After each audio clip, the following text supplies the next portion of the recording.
जय श्री राम दोस्तों। स्वागत है आप सभी का हमारे YouTube channel RG current affairs पर। और आज डेट हो गई है 10 मार्च 2025। और चलो शुरू करते हैं, ज़्यादा देर ना करते हो अपनी क्लास। बस छोटा सा रिकैप देता हूँ मैं आपको कि आपको क्वेश्चन और डायरेक्ट ऑप्शंस के साथ नई चीज़ें डायरेक्ट नहीं मिलेगी, वन लाइनर में आपको अच्छे से एनालाइज की हुई ये क्लास मिलेगी। चलो देखते हैं अपना पहला क्वेश्चन क्या है आज का। तो आज का हमारा पहला क्वेश्चन हो जाएगा क्या कि भारत सरकार के किस मंत्रालय ने स्वावलंबनी पहल शुरू की है। क्या स्वावलंबनी पहल शुरू की है? तो आंसर हो जाएगा हमारा केंद्रीय कौशल विकास और उद्यमिता मंत्रालय। क्या? केंद्रीय कौशल विकास और उद्यमिता मंत्रालय। चलो थोड़ा डिटेल में समझते हैं क्या कि केंद्रीय कौशल विकास और उद्यमिता मंत्रालय कौशल विकास एवं उद्यमिता मंत्रालय ने नीति आयोग के सहयोग से असम, मेघालय और मिजोरम में स्वावलंबनी योजना की शुरुआत की है। ठीक है, किसकी शुरुआत की है? स्वावलंबनी योजना की। चौधरी चरण सिंह विश्वविद्यालय मेरठ, जो कि मेरठ में है, उत्तर प्रदेश में स्वावलंबनी पहल को 1 मार्च 2025 को कौशल विकास और उद्यमिता के लिए केंद्रीय मंत्री और शिक्षा राज्य मंत्री जयंत चौधरी द्वारा शुभारंभ किया गया था। क्या किया गया था? चौधरी चरण सिंह विश्वविद्यालय जो कि मेरठ उत्तर प्रदेश में है, वहाँ पे ये स्वावलंबनी पहल को 1 मार्च 2025 को किसके द्वारा शुरू की गई थी? जयंत चौधरी जी द्वारा शुरू की गई थी। कौन है ये जयंत चौधरी? कौशल विकास और उद्यमिता के लिए केंद्रीय मंत्री और शिक्षा राज्य मंत्री। ठीक है, केंद्रीय मंत्री जो कि स्वतंत्र प्रभार है और शिक्षा राज्य मंत्री जयंत चौधरी द्वारा शुभारंभ किया गया है। स्वावलंबनी एक महिला उद्यमिता कार्यक्रम है। अब स्वावलंबनी के बारे में डिटेल में समझते हैं क्या कि स्वावलंबनी ये जो पहल शुरू की गई है असल में है क्या है? एक महिला उद्यमिता कार्यक्रम है जिसका उद्देश्य है पूर्वोत्तर उच्च शिक्षा संस्थानों में महिलाओं को उद्यमी मानसिकता, संसाधन और व्यावसायिक सफलता हेतु मार्गदर्शन प्रदान करके सशक्त बनाना है। ठीक है, इसमें लगभग 600 महिला छात्रों के लिए 2 दिवसीय उद्यमिता जागरूकता कार्यक्रम शामिल है, जहां वे मौलिक उद्यमिता अवधारणाओं, बाजार के अवसरों और आवश्यक व्यावसायिक कौशल सीखेंगी। इसके बाद 300 चयनित छात्रों को व्यवसाय विकास, वित्त पहुंच, बाजार लिंकेज और अनुपालन और कानूनी सहायता के महत्वपूर्ण पहलुओं पर 40-40 घंटे के प्रशिक्षण सत्र से गुजरना होगा। तो समझ में आया क्या? इंपॉर्टेंट पॉइंट क्या है? पहला तो यही था कि स्वावलंबनी पहल जो शुरू की गई है किस मंत्रालय के द्वारा शुरू की गई है? तो केंद्रीय कौशल विकास और उद्यमिता मंत्रालय के द्वारा। ठीक है, और दूसरा ये चौधरी चरण सिंह विश्वविद्यालय जो कि मेरठ उत्तर प्रदेश में, वहाँ पर इसका शुभारंभ किसने किया है? तो जयंत चौधरी ने किया है। तीसरा है स्वावलंबनी असल में है क्या? ये स्वावलंबनी जो कि पहल शुरू की गई है क्या? ठीक है, नेक्स्ट क्वेश्चन देखते हैं हमारा क्या होगा आज का। नेक्स्ट हमारा क्वेश्चन हो जाएगा कि हाल ही में किसे रक्षा लेखा महानियंत्रक के रूप में नियुक्त किया गया है? क्या? हाल ही में किसे रक्षा लेखा महानियंत्रक के रूप में नियुक्त किया गया है? तो कौन है? डॉक्टर मयंक शर्मा। क्या हो जाएगा हमारा? डॉक्टर मयंक शर्मा। डिटेल में समझते हैं क्या कि डॉक्टर मयंक शर्मा को 1 मार्च 2025 को पदभार ग्रहण करते हुए लेखा महानियंत्रक CGDA के रूप में नियुक्त किया गया है। डॉक्टर मयंक शर्मा को 1 मार्च 2025 को पदभार ग्रहण करते हुए रक्षा लेखा मंत्रालय CGDA के रूप में नियुक्त किया गया है। यह नियुक्ति उनके 3 दशकों से अधिक के कैरियर में एक महत्वपूर्ण मील का पत्थर है। ठीक है, इस भूमिका से पहले डॉक्टर शर्मा को 1 जनवरी 2025 को विशेष CGDA के रूप में नियुक्त किया गया था। इसके अतिरिक्त भारतीय रक्षा लेखा सेवा अधिकारी ने अंतर्राष्ट्रीय भ्रष्टाचार निरोधक अकादमी और वियना की राजनयिक अकादमी में भारत का प्रतिनिधित्व किया है और आर्थिक मामलों के सचिव अजय सेठ को राजस्व विभाग का अतिरिक्त प्रभार सौंपा गया है। यह निर्णय तब आया जब तुहिन कांत पांडे को भारतीय प्रतिभूति और विनिमय बोर्ड सेबी का अध्यक्ष नियुक्त किया गया है। ठीक है, डिटेल में समझने का यही फायदा होता है कि एक ही क्वेश्चन में आपको कई क्वेश्चंस की तैयारी हो जाती है। देखो क्या था क्वेश्चन हमारा, हाल ही में रक्षा लेखा महानियंत्रक किसे नियुक्त किया गया, तो डॉक्टर मयंक शर्मा को। बट मयंक शर्मा के बारे में इन्होंने पूरी डिटेल में दिया क्या कि मयंक शर्मा को 1 मार्च 2025 को पदभार ग्रहण करते हुए रक्षा लेखा महानियंत्रक CGDA के रूप में नियुक्त किया गया है। और इससे पहले डॉक्टर शर्मा को 1 जनवरी 2025 को विशेष CGDA के रूप में नियुक्त किया गया था। ठीक है। आर्थिक मामलों के सचिव अजय सेठ को राजस्व विभाग का अतिरिक्त प्रभार सौंपा गया है। और ये सब निर्णय कब आए हैं, ये जब आए हैं जब तुहिन कांत पांडे को भारतीय प्रतिभूति और विनिमय बोर्ड सेबी का अध्यक्ष नियुक्त किया गया है। ठीक है। नेक्स्ट क्वेश्चन देखते हैं हमारा क्या होगा। तो नेक्स्ट हमारा क्वेश्चन हो जाएगा, हाल ही में क्या कि त्रिसेवा डेजर्ट हंट 2025 अभ्यास कहाँ आयोजित किया गया है। कौन सा त्रिसेवा डेजर्ट हंट अभ्यास कहाँ आयोजित किया गया है, तो कहाँ पर किया गया है, हमारा आंसर हो जाएगा डी, जोधपुर में। कहाँ पर, जोधपुर में। चलो थोड़ा समझते हैं क्या कि भारतीय वायुसेना ने 24 से 28 फरवरी, क्या डेट मिल गई हमें, 24 से 28 फरवरी 2025 तक वायुसेना जोधपुर में अभ्यास डेजर्ट हंट 2025 का आयोजन किया गया। यह एक एकीकृत त्रिसेवा विशेष बल अभ्यास है। एकीकृत त्रिसेवा विशेष बल अभ्यास। भारतीय सेना से पैरा विशेष बल, भारतीय नौसेना से मरीन कमांडो, पैरा कमांडो है यहाँ पर, ये पैरा कमांडो है। भारतीय सेना से पैरा कमांडो, भारतीय नौसेना से मरीन कमांडो और भारतीय वायुसेना से गरुड़ कमांडो, गरुड़ जो कि विशेष बल ने अभ्यास में भाग लिया।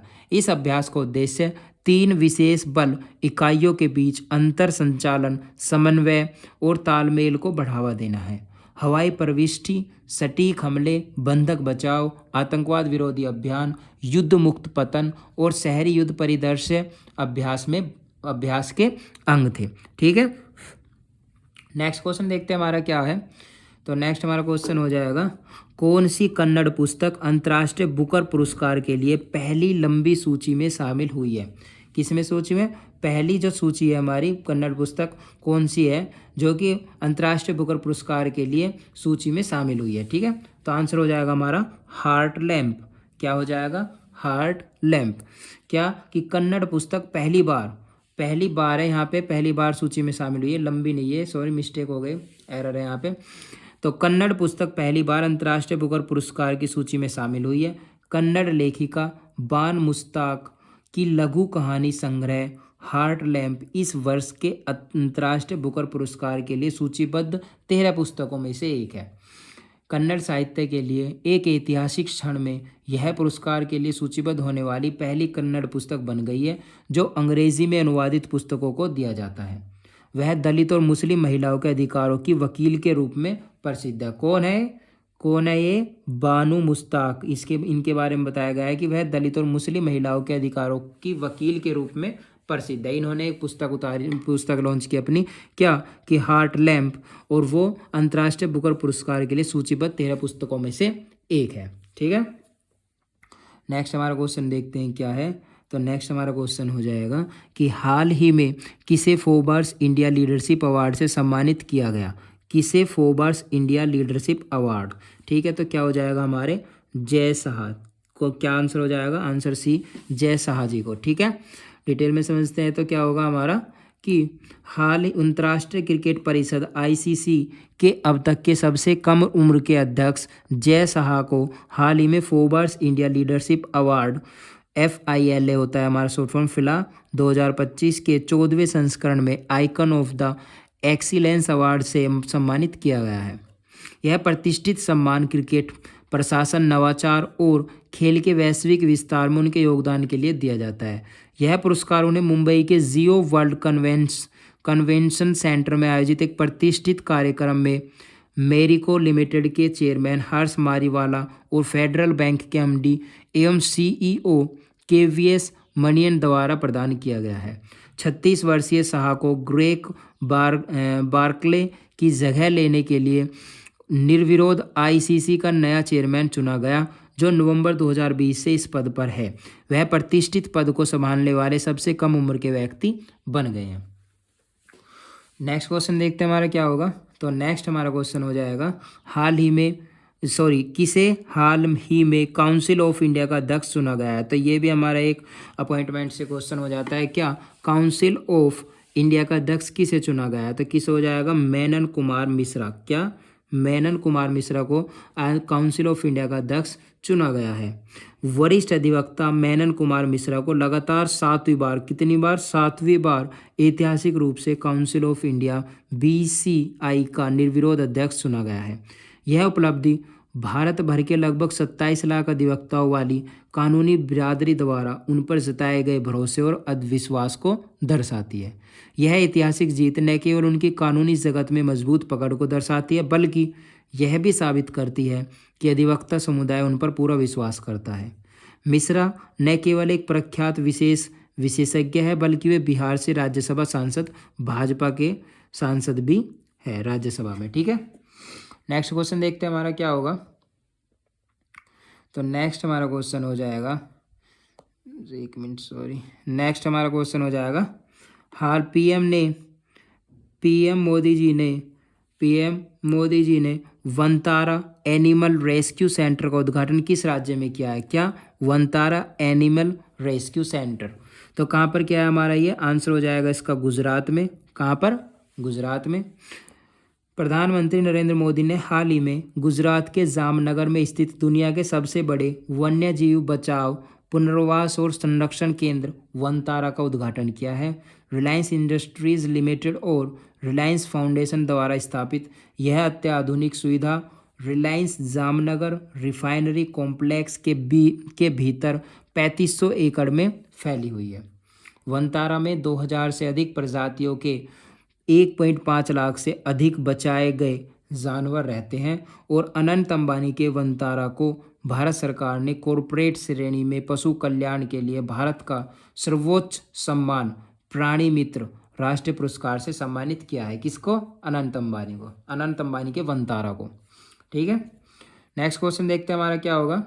तो नेक्स्ट हमारा क्वेश्चन हो जाएगा आज का नेक्स्ट और लास्ट क्वेश्चन हमारा यही है, क्या कि राष्ट्रीय सुरक्षा दिवस प्रतिवर्ष कब मनाया जाता है? तो कब मनाया जाता है राष्ट्रीय सुरक्षा दिवस? तो आंसर हो जाएगा हमारा 4 मार्च को। राष्ट्रीय सुरक्षा दिवस प्रत्येक वर्ष 4 मार्च को मनाया जाता है। यह दिन सुरक्षा, स्वास्थ्य और पर्यावरण से संबंधित जागरूकता बढ़ाने के लिए मनाया जाता है।